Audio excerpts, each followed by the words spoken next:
Salam mahasiswa, hari ini kita akan melanjutkan perkuliahan kita.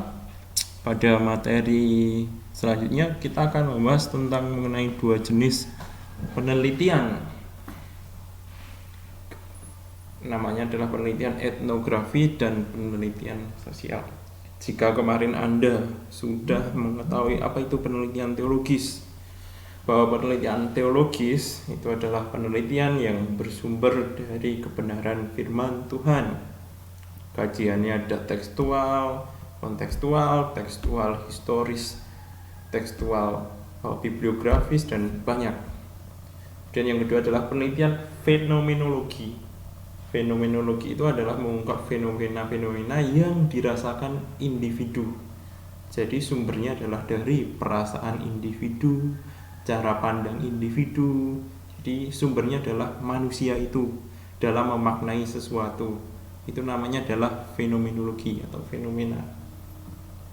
Nah, pada bagian ini kita akan belajar tentang etnografi dan sosial. Pada akhirnya semuanya akan masuk pada jenis penelitian yang disebut jenis sosial.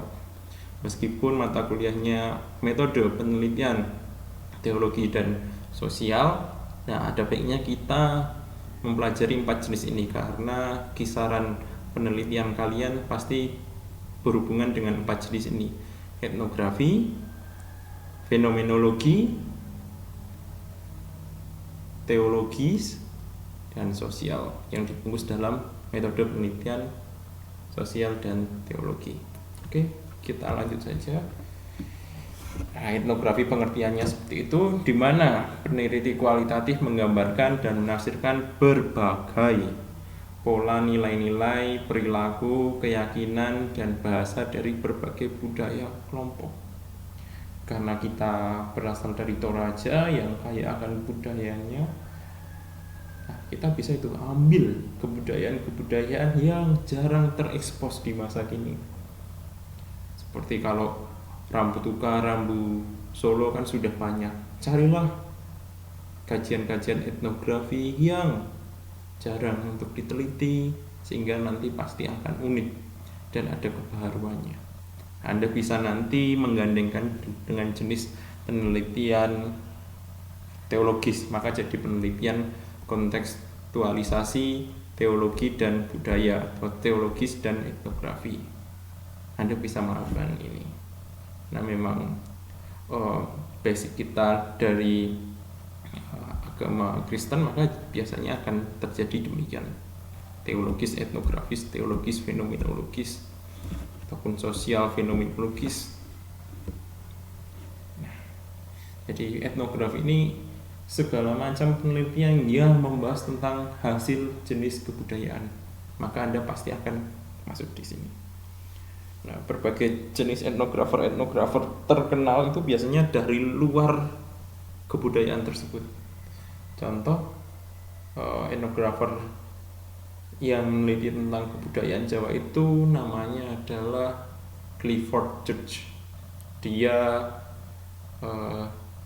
tinggal selama 6 tahun di kota Mojokuto meneliti tentang orang Jawa, sehingga bisa membagi adat istiadatnya, sistem hidupnya, klasifikasi orangnya, dan seterusnya. Itu namanya Clifford Church. Nah, etnografi pun Anda juga demikian.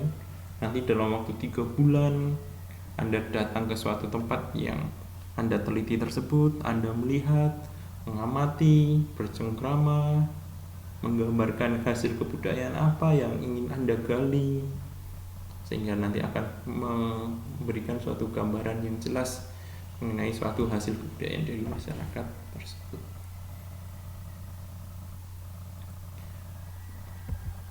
Nah, karakteristiknya adalah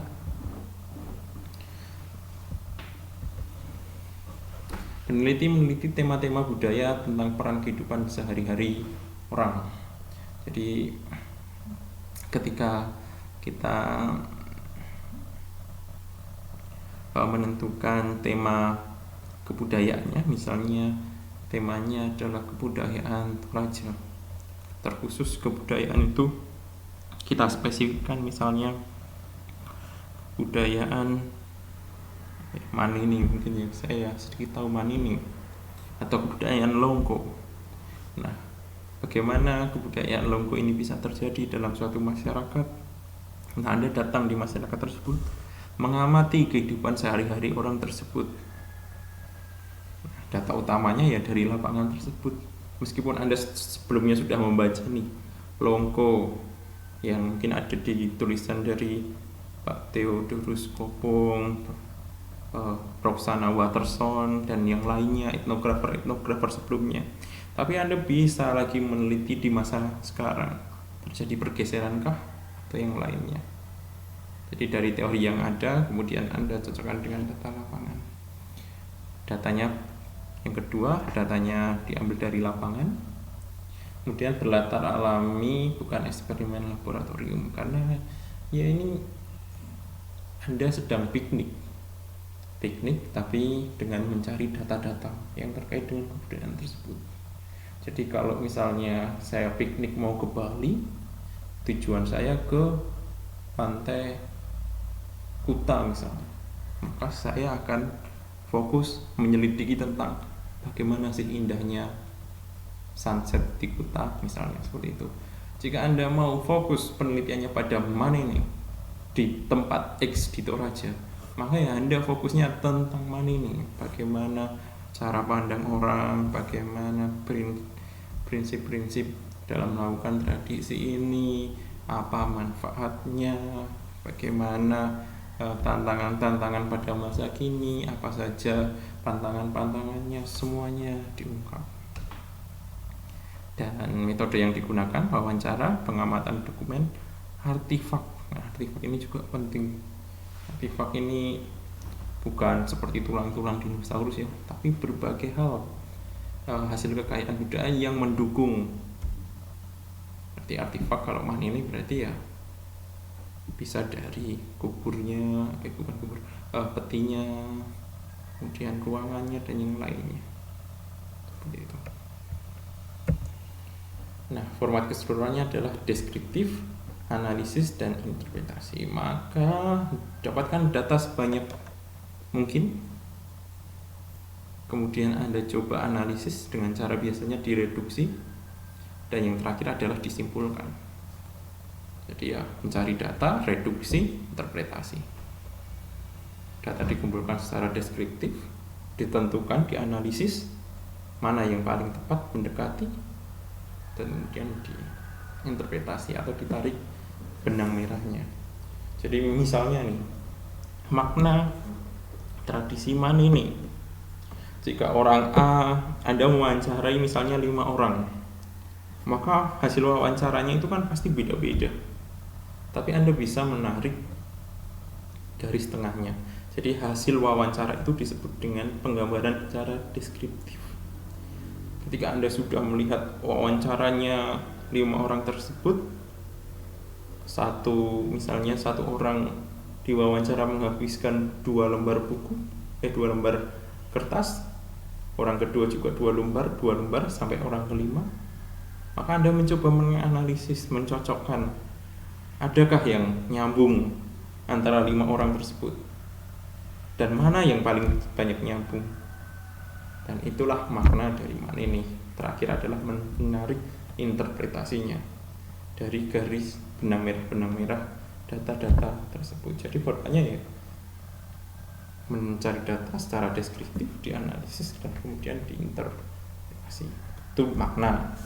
Kemudian prosesinya, kalau orang satu diwawancara beda, orang 2 beda, orang ketiga sama, orang keempat beda, orang kelima sama, berarti kejenuhannya adalah 3 orang itu memiliki persepsi sama. Kita bisa ambil data bagaimana prosesinya dari 3 orang tersebut,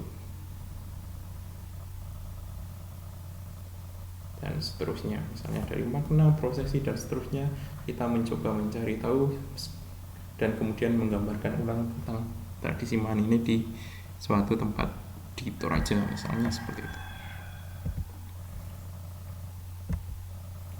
Nah, penelitian etnografi itu bagi 2, penelitian etnografi secara realis dan etnografi secara kritis. Tapi kebanyakan menggunakan etnografi secara realis.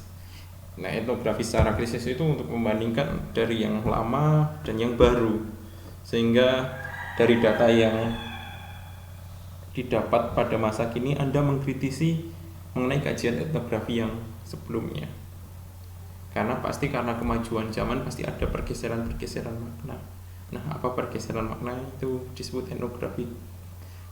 Jadi setiap tahun peradaban, maka setiap manusia itu punya hasil kebudayaan. Nah, itu juga bagian dari etnografi. Sedangkan etnografi realis ya, Anda belum tahu apa-apa tentang kebudayaan tersebut, Anda mencoba mencari tahu secara seksama, seperti seorang petualang atau seorang yang baru piknik tadi.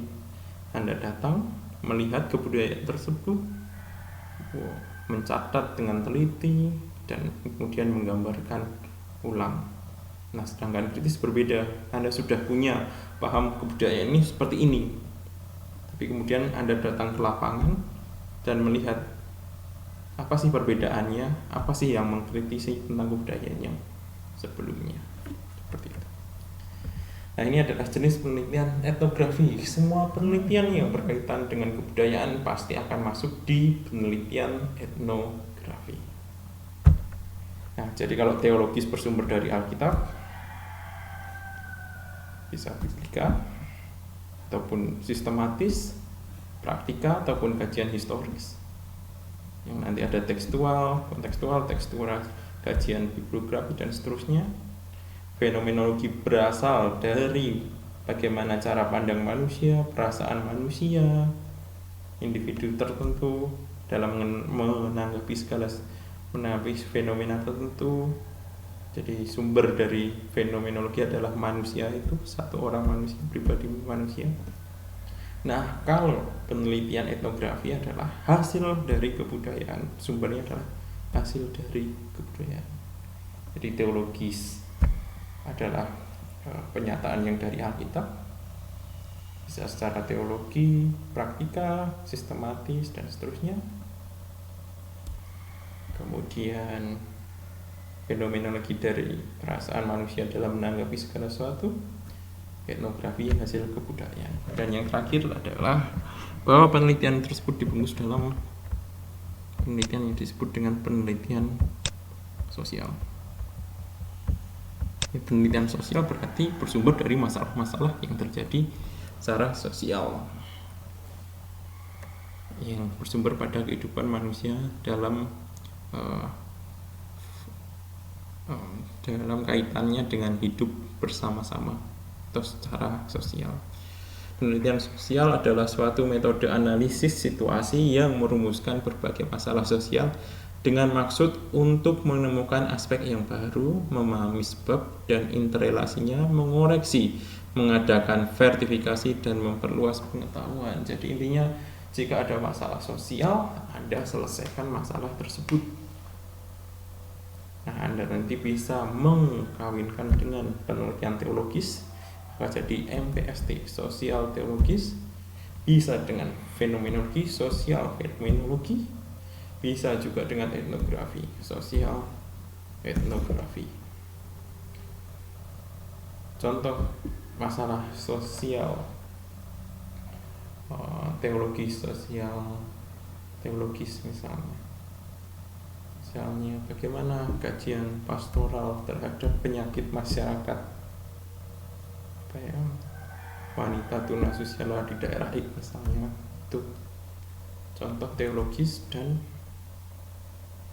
sosial. Contoh etnografi dan sosial. Contoh bagaimana kajian kebudayaan Longgo Toraja terhadap kekeluargaan, rasa kekeluargaan di Toraja, di Menggendek, di mana-mana. Fenomenologi dan sosial. Bagaimana persepsi seorang pendeta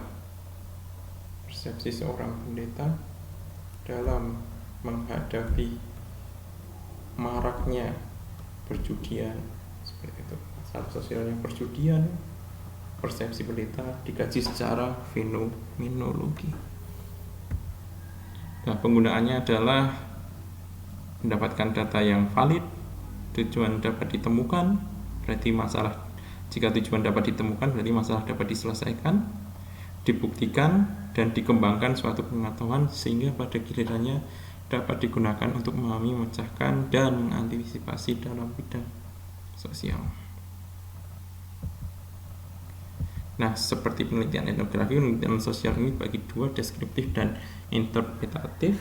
Jika deskriptif ya hanya menggambarkan dan mencoba mencari solusi rekomendasi dari deskripsi data yang sudah diberikan. Nah, untuk interpretatif ini bedanya adalah menginterpretasi dari gejala-gejala sosial. Ini benang merahnya apa sih? Dan kemudian baru memberikan rekomendasi dari penelitian itu. Jadi kalau deskripsi menggambarkan, kemudian diberikan rekomendasi dari data-data yang ada. Jika interpretasi tidak hanya digambarkan, dari gambaran data-data tersebut diinterpretasikan dan kemudian mencari rekomendasi dari masalah tersebut. Jadi dari 4 jenis penelitian ini silahkan Anda bayangkan proposal Anda nanti masuk dalam penelitian apa sih? Teologis kah? Sosial kah? Fenomenologi kah? Ataupun sosial kah? Etnografi kah? Atau bisa lebih dari satu? 2 bisa. Kalau 3 mungkin akan terlalu susah ya. 2 saja tidak masalah. Jika 1 saja bisa mendalam itu bisa lebih bagus. Jadi coba lihat judul Anda, kajian masalah Anda, apa jenis penelitian yang Anda gunakan. Ya, demikian materi kita pada hari ini. Tuhan Yesus memberkati.